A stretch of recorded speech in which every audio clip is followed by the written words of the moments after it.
इस वीडियो के अंदर मैं एक्सप्लेन करने वाला हूँ बैटल थ्रू द हेवन के सीजन 5 के एपिसोड 63 को, जो कि एक नोवेल बेस्ड एक्सप्लेनेशन होगा। और जैसे कि अपने लास्ट एपिसोड के अंदर देखा था कि जियान चला गया था पिन रिफाइन करने के लिए, और वहीं पे जिया और क्यून मेडुसा चले गए थे जंगल से मेडिकल हब चुराने के लिए, और वो वहां से काफी सारे मेडिकल हब्स लाते और जिया उन सभी को खा जाती। इस वजह से उसकी बॉडी के अंदर काफी ज्यादा एनर्जी आ जाती और वो प्रमोट करने लगती है नेक्स्ट लेवल के लिए। और वहीं पे क्यून मेडुसा इन दोनों की रक्षा करने के लिए एक पत्थर के ऊपर जाके बैठ जाती और इन दोनों को उठने का इंतजार करने लगती है। और उन दोनों का वेट करते करते काफी टाइम बीत जाता है। तभी हमें जियान दिखाया जाता है जो कि गुफा के अंदर उन ब्लैक कोनेन के एल्ड्रो के लिए पिन रिफाइन कर रहा होता है टीयर 6 की। और फिर काफी मेहनतों के बाद जियान फाइनली रिफाइन कर लेता है मेल्टिंग वन पिल को। और फिर उसके बाद जियान अपने लिए भी एक पिन रिफाइन करने की कोशिश करता है, पर वो उसमें बुरी तरीके से फेल हो जाता है और वहाँ पे होता है धमाका। तो किरण से जियान की तरफ देखने लगती है और उसे जियान की काफी ज्यादा टेंशन होने लगती है। तभी गेट खुलता है और हमें दिखाया जाता है कि जियान पिन रिफाइन करके बाहर आ चुका है। पर तभी उसकी नजर जिया के कुकून के ऊपर पड़ती है, जिसे देख के जियान काफी ज्यादा शॉक हो जाता है और क्वीन मेडुसा से पूछता है ये क्या चीज है। ये सुन के क्वीन मेडुसा बोलती है जिया का ट्रांसफॉर्मेशन है। और इस देखकर जियान काफी ज्यादा खुश हो जाता है, क्योंकि अगर जिया ट्रांसफॉर्मेशन करेगी तो उसका लेवल भी अपग्रेड हो जाएगा और वो डाउ वांग में पहुंच जाएगी। तभी क्वीन मेडुसा बोलती है कि जिया के ट्रांसफॉर्मेशन में काफी ज्यादा टाइम लगने वाला। तो ये सुन के जियान बोलता है हाँ मुझे ये पता है, क्योंकि जिया हमारी एक मैजिकल बीस्ट है और मैजिकल बीस्ट के ट्रांसफॉर्मेशन में काफी ज्यादा टाइम लगता है। तभी क्वीन मेडुसा बोलती है क्या तुमने अपनी सभी पिनों को अच्छे से रिफाइन कर लिया। तो जियान बोलता है हाँ मैंने सभी पिनों को रिफाइन कर लिया है। बट तभी क्वीन मेडुसा की नजर जियान की बॉडी के ऊपर पड़ती है, जहाँ पर जियान की जो ऑरा होता है वो काफी ज्यादा फ्लक्चुएट हो रहा होता है। और ये देखिए क्वीन मेडुसा बोलती है कि तुम्हारा ऑरा काफी ज्यादा अनस्टेबल हो चुका है, ऐसा लगता है कि तुम बहुत ही जल्दी डाउ वांग में अपग्रेड करने वाले हो। तो जियान बोलता है तुम बिल्कुल सही बोल रही, मुझे भी ऐसा लग रहा है कि मैं 10 ही दिन के अंदर डाउ वांग में अपग्रेड करने के लिए तैयार हो जाऊंगा। और ये सब इसलिए हो रहा है क्योंकि मैंने अभी पिन रिफाइन करी और उसमें मेरी काफी ज्यादा दुई की यूज हुई और इस वजह से मुझे उसका काफी ज्यादा फायदा हुआ है। तभी क्वीन मेडुसा बोलती है डाउ वांग और डाउ वांग में पावर का जो डिफरेंस है वो काफी ज्यादा है, और इसके साथ ही डाउ वांग से डाउ वांग में अपग्रेड करना भी बहुत ही ज्यादा हार्ड होता है। लोगों को डाउ वांग से डाउ वांग में अपग्रेड करने के लिए एक एक साल लग जाती है कल्टीवेशन करते करते, और मुझे ऐसा लगता है कि तुम्हें भी एक साल लग जाएगी लेवल अपग्रेड करने में। तो इस इनकी जियान भी हमें से रुला देता और बोलता कि उससे पहले मुझे जाकर अपने भाइयों की आदमियों को ये पिलों को देके आना होगा जहाँ पर मैंने उन लोगों को बुलाया है, और फिर उसके बाद मैं आकर कंटिन्यू कल्टीवेशन करूंगा जब तक मैं डाउ वांग में नहीं पहुंच जाता हूँ। और फिर मास्टर की सीट के ऊपर हाथ रखता है और बोलता है मास्टर आप बिल्कुल भी चिंता मत, आपका ये चेला बहुत ही जल्दी पावरफुल बनकर आपको और फादर को बचाने के लिए आएगा होल ऑफ सोल। और ये सब सुन के क्वीन मेडुसा बोलती है जब तुम दोनों लेवल अपग्रेड करने के लिए कल्टीवेशन कर रहे होगे तब मैं यहाँ पर रुककर तुम दोनों की रक्षा करूंगी। और इस इंदिकन जियान खड़ा हो जाता है और क्वीन मेडुसा को थैंक यू बोलता है और बोलता है कि मैं इससे ज्यादा आपको कुछ नहीं दे सकता हूँ, क्योंकि मेरे पास अभी के लिए आपको देने के लिए ऐसी कोई चीज नहीं इस एहसान के लिए। पर अभी के लिए जाकर मैं अपने भाइयों के आदमियों को ये पिलों को दे आता हूँ, उसके बाद आकर कल्टीवेशन करूंगा क्योंकि उसमें काफी ज्यादा टाइम लगने वाला। तो ये सुन के क्वीन मेडुसा भी हमें से रिला देती है। और फिर जिन उस बैली से बाहर आते हैं तभी जियान को एक पहाड़ के ऊपर कुछ हलचल दिखाई देती है। तो जिन उधर जाता है और उन सभी लोगों को बोलता है कि बाहर आ जाओ। ये सुनकर वहाँ पे काफी सारे वॉरियर आ जाते हैं और इन्हीं के बीच में एक बूढ़ा आदमी होता है, पर वो सभी जियान के सामने घुटनों के ऊपर बैठ जाते हैं और वो बूढ़ा आदमी बोलता है कि मुझे जीडिंग भाई ने भेजा है और मैं यान अलायंस का एक वॉरियर हूँ। तो जियान बोलता है कि मैं अभी के लिए कैपिटल नहीं जा सकता हूँ, पर मुझे कुछ चीजों को कैपिटल जीडिंग भाई के लिए भेजना है, और साथ ही इन सभी चीजों पे मेरे सोल लॉक लगे हुए, अगर इन चीजों को कुछ भी होता है तो मुझे इसके बारे में पता चल जाएगा। और ये सुनकर वो वॉरियर बोलता है यान लीडर आपको इस बात की बिल्कुल भी टेंशन नहीं लेनी चाहिए, क्योंकि आप कोई भी नहीं है जीवा एम्पायर के अंदर जो आपकी कोई भी चीज को छूने की हिम्मत करेगा। ये सुनकर जियान एक स्माइल कर देता, तो बोलता है ठीक है, पर अभी के लिए तुम लोग यहाँ से जा सकते हो, और साथ ही मेरे बड़े भाई को बता देना कि मुझे यहाँ पर कम से कम एक साल और लग जाएगा, क्योंकि मैं ब्रेक थ्रू करने वाला हूँ डागो, इस वजह से यान अलायंस के जो भी मैटर होंगे वो खुद संभाल ले। और इस इनके वो और बोलते ठीक है लीडर, और वहां से चला जाता है अपने सभी साथियों के साथ। वहीं पे जियान ये सब देख के काफी ज्यादा खुश हो जाता है और फिर वो वापस वहां से बैली की तरफ जाने लगता है, पर तभी उसकी नजर अपने छोड़े सोल प्रिंट के ऊपर पड़ता है जो कि जियान ने उन बोतलों के ऊपर छोड़ा था, और वो प्रिंट आ रहा था क्विंगसेन सिटी की साइड से। और फिर सीन चेंज होकर ब्लड मेंशन कंपनी के ऊपर आ जाता है जो कि क्विंगसेन सिटी के अंदर ही बसी हुई थी, और इसी सिटी के अंदर स्नेक मेंशन कंपनी भी आ गई थी एक साल पहले, जिस वजह से उन दोनों कंपनियों के बीच में काफी ज्यादा फाइट वगैरह होती रहती थी। पर साथ ही जो स्नेक मेंशन कंपनी उसके ऊपर एक बहुत ही बड़ी क्लैन का हाथ था, और उस क्लैन का नाम था ही क्लैन, और उसके अंदर 4 इलाइट डाउ वांग लेवल की वॉरियर थे। और वहीं पे ब्लड मेंशन कंपनी के अंदर सबसे जो पावरफुल वॉरियर था वो थे अंकल, जिनकी मदद जियान ने की थी, जो कि डाउलिंग के 7 स्टार की वॉरियर थे और वो इस कंपनी के लीडर थे। और वहीं पे स्नेक मेंशन कंपनी का जो लीडर था वो डाउलिंग के 9 स्टार पर था, और ऊपर से ही क्लैन का भी सपोर्ट था। इस वजह से जब भी फाइट होती थी दोनों के दरमियान तो हमेशा स्नेक मेंशन कंपनी जीतती थी। पर साथ ही क्लैन का कभी भी कोई भी डाउ वांग लेवल का वॉरियर नहीं है, अगर वो वॉरियर आ जाता है तो वो बहुत ही आसानी से ब्लड मेंशन कंपनी को तबाह कर डालेगा पूरी तरीके से। और जब अंकल और लिंगा जब जियान से मिले तब उनकी जो ब्लड मेंशन कंपनी थी वो पूरी तरीके से तबाह हो चुकी थी ऑलमोस्ट, और वो अपने बोरी बिस्तर उठाकर वहां से भग रहे होते हैं, क्योंकि स्नेक मेंशन कंपनी ने 2 डाउलिंग लेवल की वॉरियर को हीक्लैन से बुला लिया था, और उन्हें बहुत ही आसानी से उन अंकल की बैंड बजी थी, पर जियान बीच में आ जाता है और उन लोगों को बचा लेता है, और साथ ही उन्हें अपनी ग्रीन लोटस फ्लेम की बोतलें भी दे देता है, और फिर वो उनकी मदद से स्नेक मेंशन कंपनी के ऊपर हमला कर देते और 2 बोतलों के अंदर ही उन 2 डाउलिंग लेवल के वॉरियर को मार देते, और साथ ही स्नेक मेंशन कंपनी का जो लीडर होता है उसे बुरी तरीके से जख्मी कर दे। पर जो स्नेक मेंशन कंपनी का जो लीडर था वो ही क्लैन के लीडर का दामाद था, और अंकल ने अपनी ब्लड मेंशन कंपनी को बचा लिया था, और इस जीत की वजह से ब्लड मेंशन कंपनी की काफी ज्यादा बाई बाई होती पूरी सिटी के अंदर। और यहीं पे हीक्लैन को जब पता चलता है कि उसके 2 डाउलिंग लेवल की वॉरियर मारे गए और उनका जो दामाद था वो भी बुरी तरीके से जख्मी हो चुका है, इस वजह से उसका गुस्सा 7वें आसमान पे पहुंच जाता है और इस वजह से जो हीक्लैन का लीडर होता है वो अपने डाउविंग लेवल की वॉरियर को लेकर ब्लड बैंकिंग कंपनी के ऊपर हमला कर देता है और उनका जो डिफेंस होता है उसे बुरी तरीके से तबाह कर डालता है। अब ये सब देखिए जो अंकल थे उनकी डर के मारे पैंट गीली होने लगती, इस वजह से अब उनके पास बस एक ही रास्ता था, वो था जियान, क्योंकि अब जियान ही उन्हें बचा सकता है। इस वजह से जियान ने जो बोतल दी थी वो जमीन पे फोड़ देते हैं और जैसे वो फूटती तो जियान को पता चल जाता है इसके बारे में और जो ब्लड बैंकिंग कंपनी के जो वॉरियर थे वो काफी ज्यादा डर जाते और जाकर वो छुप जाते हैं और वो अपने मुंह से एक वर्ड भी नहीं निकालते हैं, क्योंकि हीक्लैन के वॉरियर ने ऑलरेडी काफी सारे लोगों को मार दिए, चाहे वो बूढ़े हो, चाहे बच्चे हो, चाहे वो वॉरियर, सबको मार रहे थे वो लोग। पर तभी ब्लड बैंकिंग कंपनी के ग्राउंड के अंदर एक बंदा अपीयर होता है जो कि डाउविंग लेवल का वॉरियर था और वो आकर कुर्सी के ऊपर बैठ जाता है और उसके हाथ में जियान की दी गई वो जेट की बोतल होती है जो कि उसने अंकल को दी थी और बोलते कि ये वही चीज है जिसकी वजह से तूने मेरे दामाद की दम निकाल दी और साथ ही मेरे 2 डाउलिंग लेवल के वॉरियर को भी निपटा दी। तभी अंकल सामने आ जाते और उसके सामने ग्रीट करते हुए बोलते हैं, ये सब जो कुछ भी किया वो मैंने किया, इस वजह से मेरे जो ब्लड मैंशन के लोग हैं उनको जाने दीजिए, इसमें उनका कोई भी कसूर नहीं है। और साथ ही उनकी हालत अभी के लिए काफी ज्यादा खराब हो रखी होती। तभी उनके पास लिंगर आ जाती और उनसे बोलती, अंकल आप ठीक तो ना? तो अंकल बोलते, इससे अब कोई भी फर्क नहीं पड़ता क्योंकि मैं बहुत ही जल्दी मरने वाली हूँ। तो ये सुन के लिंगर बोलती, ऐसा कुछ भी नहीं होने वाला क्योंकि हम लोगों को बचाने के लिए बहुत ही जल्दी यहाँ पे जियान आ जाएगा और वो इन सभी लोगों को बहुत ही आसानी से मार डालेगा। तभी जियान नाम सुन के हीक्लैन का लीडर बोलता है, क्या ये वही बंदा है जिसने तुम्हें ये फायर बोटल्स दी? और साथ ही यही सेम नाम यान अलायंस के लीडर का भी है, कहीं वो तो नहीं? तो अंकल बोलते, ऐसा बिल्कुल भी नहीं क्योंकि वो तो बहुत ही मिस्टीरियस पर्सन है और हमारी किस्मत इतनी अच्छी कहाँ की जो हमें यान अलायंस का लीडर मदद करेगा। और यहीं पे हीक्लैन का बंदा उस बोतल को थोड़ा कस के दबा देता है जिस वजह से बोतल के अंदर क्रैक्स आ जाती हैं और जब वो बोतल के ऊपर क्रैक्स को देता है वो तुरंत ही उस बोतल को वहां से दूर फेंक देता है जिस वजह से वहाँ पे काफी बड़ा ब्लास्ट होता है और उसकी जान बाल बाल बच जाती है। और उसकी डर के मारे पैंट गीली हो चुकी थी क्योंकि ये चीज काफी ज्यादा पावरफुल होती है, इस वजह से वो अंकल पे प्रेशर डालते हुए बोलता है, ओए बुड्ढे ये चीज तुझे कहाँ से मिली, जल्दी बता। तो ये देखकर अंकल झूठ बोलते थे और बोलते कि ये चीज मुझे जंगल के अंदर डली मिली थी क्योंकि वो जियान का नाम लेकर जियान को मुसीबत के अंदर नहीं डालना चाहते थे। पर ये सब सुन के हीक्लैन के लीडर को गुस्सा आ जाता है और वो एक पंच चढ़ देता है अंकल के अंदर जिस वजह से अंकल काफी दूर जाके गिरते और उनके मुंह से काफी ज्यादा खून बाहर निकलने लगता है। तभी वो फिर से हीक्लैन का लीडर बोलता है कि मैं तुमसे लास्ट टाइम पूछ रहा हूँ, मुझे ये बता दो ये चीज तुम्हें किसने दी? पर अंकल जमीन पर डली हुई बोलते कि मैं तुम्हें पहले बता चुका, ये चीज मुझे जंगल के अंदर डली मिली थी। और ये सुनकर हीक्लैन के लीडर को और भी ज्यादा गुस्सा आ जाता है और वो खड़ा होता है और अंकल के पास जाता है और अपना पैर उनके फेस के ऊपर रख देता है और उसे रगड़ने लगता है। ये सब देखकर वहाँ पे जितने भी ब्लड मेंशन के लोग होते हैं वो काफी ज्यादा डर जाते हैं, चाहे वो बच्चे हो चाहे वो औरतें हो, सभी के सभी, क्योंकि जो उनका लीडर वो कभी भी मारा जा सकता है। तभी हीक्लैन का लीडर अंकल के मुंह में लात मारने वाला होता है। ये सब देखकर ब्लड मेंशन के जितने भी लोग होते हैं वो सभी के सभी रोने लगते हैं। पर तभी आसमान से आवाज आती है, ओए थम जाता हूँ, बाप से बात कर पहले।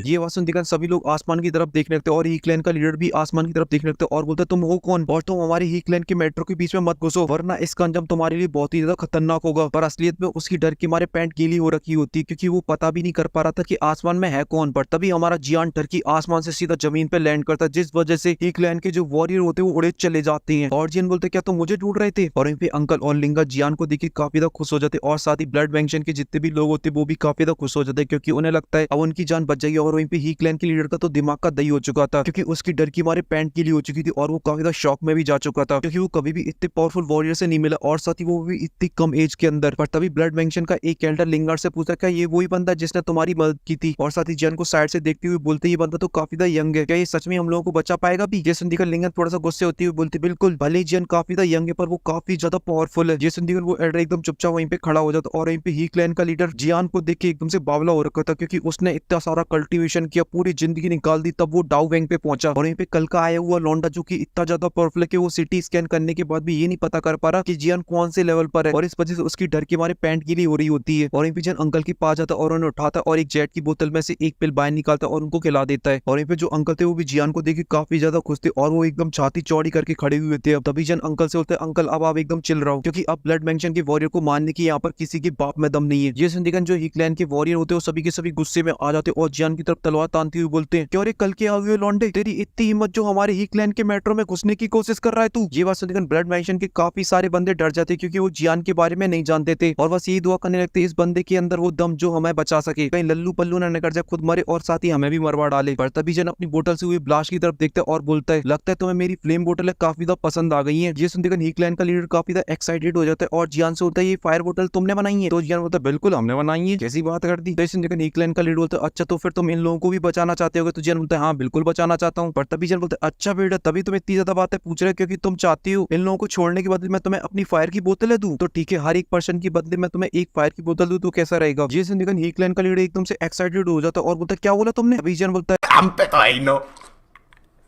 हम पे तो है ही ना।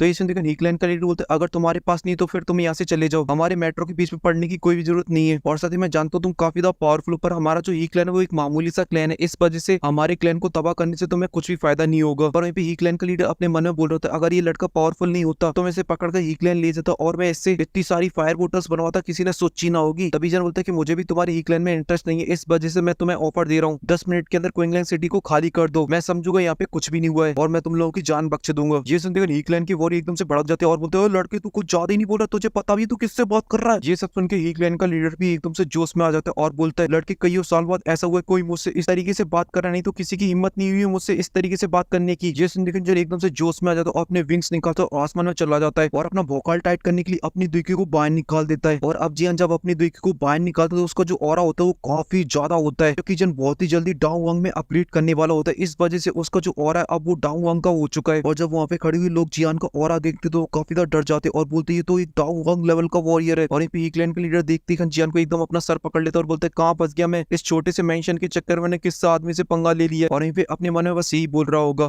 गाली भैया मेरा मुंह से निकल गई, मेरी जबान टूट गई यार। ओए क्या कर रहा है, क्या कर रहा है, क्या कर रहा है, मार कर क्या रहा है, कर क्या रहा है, भैया मत करो, चलो ऐसे कैसे ना करूं। घर पे चलो मेरे। और यहाँ पे अंकल और लिंगर भी जियान को देख के काफी ज्यादा शॉक हो चुके थे, क्योंकि वो जब जियान से मिले थे तब जियान दादा सी की लेवल पर था, अब वो डाउ वांग पे पहुंच चुका है। और इस तरीके की कल्टीवेशन स्पीड एक नॉर्मल इंसान की तो बिल्कुल ही नहीं हो सकती है, पक्का ये मॉन्स्टर है। और यहाँ पे हीकलैंड का लीडर अपना सर पकड़ी हुई खड़ा हुआ था और बोल रहा होता है, ये इतना यंग डाउ वांग लड़का पैदा कब हो गया जीमा एम्पायर के अंदर। और उसे मिस्टिक लॉन्सेक वाली फाइट याद आ जाती, जहाँ पर योनसेन को मारने वाला एक लड़का था जिसने ब्लैक कलर के कपड़े पहन रखे होते हैं, और साथ ही वो लड़का काफी ज्यादा यंग था जिसने उसे मारा था, और उसने जो कुछ भी सुना था वो जियान के ऊपर अप्लाई करने लगता है, जहाँ पर वो एकदम परफेक्ट तरीके से पास हो जाता है। और जब उसे पता चलता है ये तो वही बंदा है, तो वो बोलता भैया ये वाला पार्ट यहीं पे खत्म कर दो, नेक्स्ट पार्ट आएगा जो क्यूट क्लब फेलैंड पे, वहाँ पे अपनी बेइज्जती कराऊंगा। और आप लोगों को मास्टर के ऊपर वीडियो चाहिए जहाँ पे जियान मास्टर को जाकर वो लोग सोल से बचाएगा, तो इस वीडियो पे करा दीजिए 10 के लाइक और 1 के कमेंट। और साथ ही आपको इस एपिसोड के नेक्स्ट पार्ट में काफी कुछ देखने को मिलने वाला, जहाँ पर जियान क्वीन मेडुसा के साथ काफी प्यार मोहब्बत वाली बातें करेगा, और वहीं पे क्वीन मेडुसा को आ जाएगा एक अर्जेंट बुलावा, जिस वजह से क्वीन मेडुसा जियान को छोड़ के वहां से चली जाएगी। और ये सब आप लोगों को देखने को मिलेगा क्यूट लव फेलैंड पे, तो जाइए उसको जाकर सब्सक्राइब कर लीजिए। और फिलहाल के लिए इस वीडियो में सिर्फ इतना ही, और मैं मिलता हूँ आपसे नेक्स्ट वीडियो में, तब तक के लिए आप सभी लोगों को ढेर सारा प्यार।